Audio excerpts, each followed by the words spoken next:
Assalamualaikum warahmatullahi wabarakatuh. Jumpa lagi bersama dengan saya Ibu Eni Mustari, CKP Angkatan 4 Kabupaten Pasuruan kelas 62B.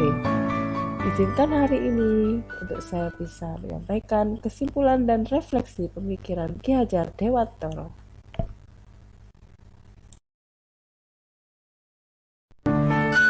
Dan fasilitator saya adalah Bapak Purwanto SPD MPD.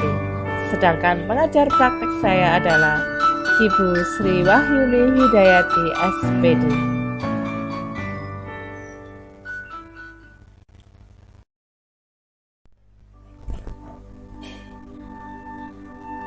Untuk kesimpulan dan refleksi pemikiran Ki Hajar Dewantara.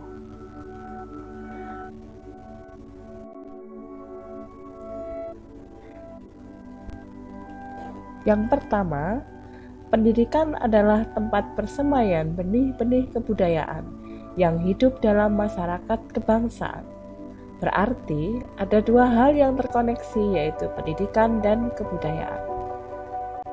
Yang kedua, untuk mencapai kebudayaan yang kita mimpikan, peradaban bangsa yang kita cita-citakan, pendidikan adalah landasannya atau pondasinya.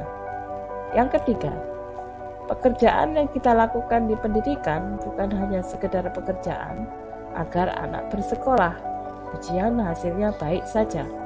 Akan tetapi, pekerjaan untuk menjemput kebudayaan yang kita cita-citakan. Yang keempat, inti dari filsafat pendidikan Ki Hajar Dewantara adalah perubahan.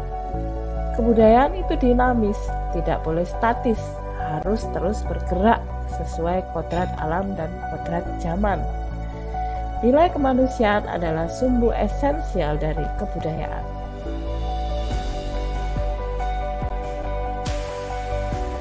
Relevansi pemikiran Ki Hajar Dewantara terhadap transformasi pendidikan adalah A.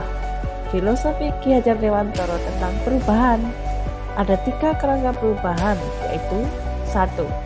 Kodrat keadaan yang terbagi menjadi 2, yaitu 1. Kodrat alam adalah terkait dengan alam tempat masyarakat itu berada. Alam daerah pantai berbeda dengan alam daerah pegunungan. Yang kedua, kodrat zaman, berarti walau alamnya sama, tidak akan sama dari waktu ke waktu. Masing-masing zaman memiliki tantangannya sendiri-sendiri. Pada saat ini, tantangan kita adalah revolusi industri 4.0, yaitu revolusi teknologi. Yang kedua, yaitu prinsip melakukan perubahan. Asas Trikon yaitu 1. Kontinuitas. Kita harus melakukan dialog kritis tentang sejarah dan mau gerak maju ke depan. Kita tidak boleh lupa akan akar nilai kebudayaan yang hakiki dari masyarakat.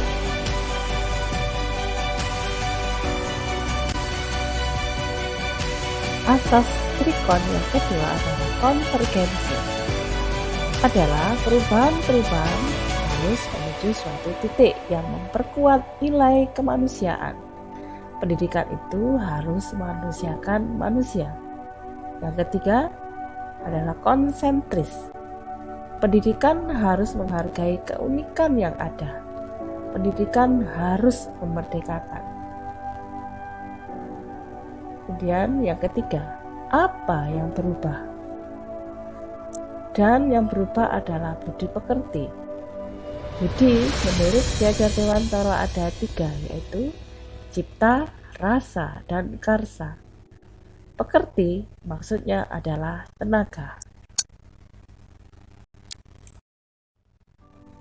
Pendidikan harus holistik, harus seimbang.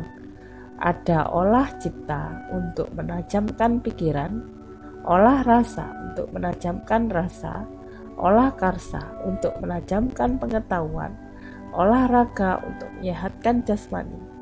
Jika pendidikan dilaksanakan seimbang, maka akan ada kesempurnaan budi pekerti, membawa kita pada kebijaksanaan. Relevansi pemikiran Ki Hajar Dewantara terhadap transformasi pendidikan adalah B. filosofi Ki Hajar Dewantara tentang keharusan memandang anak dengan rasa hormat, berorientasi pada anak. Semua yang kita lakukan di bidang pendidikan dan para pendidik harus berorientasi pada anak.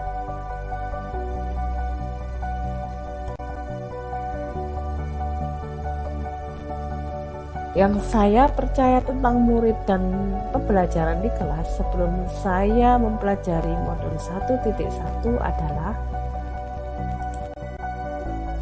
yang pertama, kegiatan pembelajaran saya masih memandang hasil nilai ujian saja. Yang kedua, kegiatan pembelajaran saya masih kurang memperhatikan peserta didik. Yang ketiga, pembelajaran saya kurang memperhatikan kodrat alam dan kodrat zaman. Yang keempat, pembelajaran saya masih belum seimbang antara olah cipta, rasa, karsa, dan pekerti. Yang kelima, pembelajaran saya masih berfokus pada menyelesaikan target kurikulum saja. Yang berubah dari pemikiran atau perilaku saya setelah mempelajari modul ini adalah: yang pertama, pembelajaran tidak memandang dari nilai hasil ujian saja. Yang kedua, karakter peserta didik yang unik harus jadi perhatian kita dengan menghargai setiap perbedaan. Yang ketiga, pembelajaran dengan lebih memperhatikan kodrat alam dan kodrat zaman.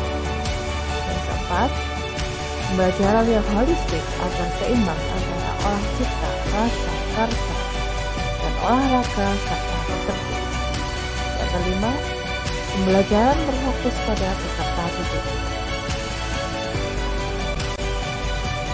Yang bisa segera saya terapkan lebih baik agar kelas saya mencerminkan pemikiran Ki Hajar Dewantara adalah: yang pertama, menggali informasi tentang potensi masing-masing peserta didik. Yang kedua, membuat kesepakatan kelas yang memperhatikan kebutuhan dan kenyamanan peserta didik. Yang ketiga, melaksanakan pembelajaran di kelas dengan lebih menyenangkan. Yang keempat, menciptakan suasana kelas dengan saling menghargai. 5. Mengidentifikasi karakter peserta didik agar mempermudah saya dalam melaksanakan pembelajaran. Demikian paparan tugas dari saya. Semoga bermanfaat. Terima kasih. Wassalamualaikum warahmatullahi wabarakatuh. Sampai jumpa lagi.